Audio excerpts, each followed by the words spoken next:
हितोपदेश अध्याय 5 व्यभिचार विरुद्ध चेतावनी। हे मोहर पुत्र, मो ज्ञान रे मन दिय, मो बुद्धि प्रति तुम्भ कान डेर, जेपरी तुम्भे परिणामदर्शित रक्षा करि पारिबो ओ जेपरी तुम्भ ओष्ठाधर ज्ञानर कथा पालन करि पारिबो। जेहेतु परस्त्रीर ओष्ठरु टोपा टोपा मधुक्षरे ताहार मुख तैल अपेक्षा अधिक चिक्कण अटे, किंतु ताहार शेष दशा नागदौण न्याय पिता द्विध्वर खड़ग तुल्य तीक्ष्ण। ताहार पाद मृत्यु आड़कू ओह्लाई जाए, ताहार पाद सीधा कबरे पड़े, एणु से जीवनर समान पथ पाए नाही। ताहार पथ सबु चंचल, आउ से ताहा जाने नाही। एहेतु हे मोहर पुत्र माने, मो कथा शुण एवं मो मुखर वाक्यरु विमुख हुओ नाही। ताहाठारु आपणा पथ दूर रख एवं ताहार गृहर द्वार निकटकू जाओ नाही। के जाने तुम्भे अन्य मानकू आपण इज्जत और निर्दय लोकंकू आपणार परमायु देव।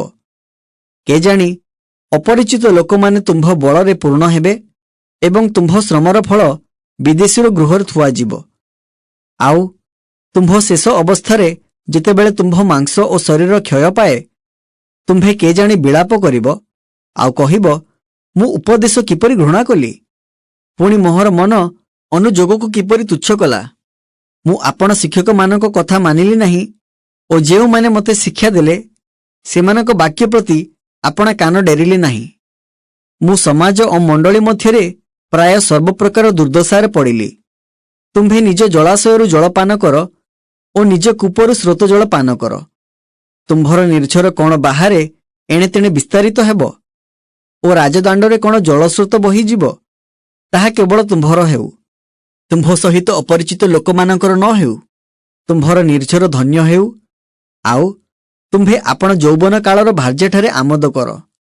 से प्रेमिका हरिणी और रूपवती बाउटी परी, ताहार बक्ष सर्वदा तुम्भको दुष्ट करू, आउ ताहार प्रेमरे तुम्भे सर्वदा आसक्त हुओ। हे मोहर पुत्र, परकियाठारे तुम्भे काहींकी आसक्त हेब एवं अन्यर कोल काहींकी आलिंगन करिब। जेहेतु मनुष्यर सबु गति सदाप्रभुंकर दृष्टिगोचर अटे और से ताहार सबु पथ समान करती। दुष्ट लोकर निज अपराध ताहाकु धरिब, से निज पाप रूप दौड़ीरे बंधा हेब। से उपदेश अभावरे मरीजिब और आपण अज्ञानतार वृद्धिरे भ्रांत हेब।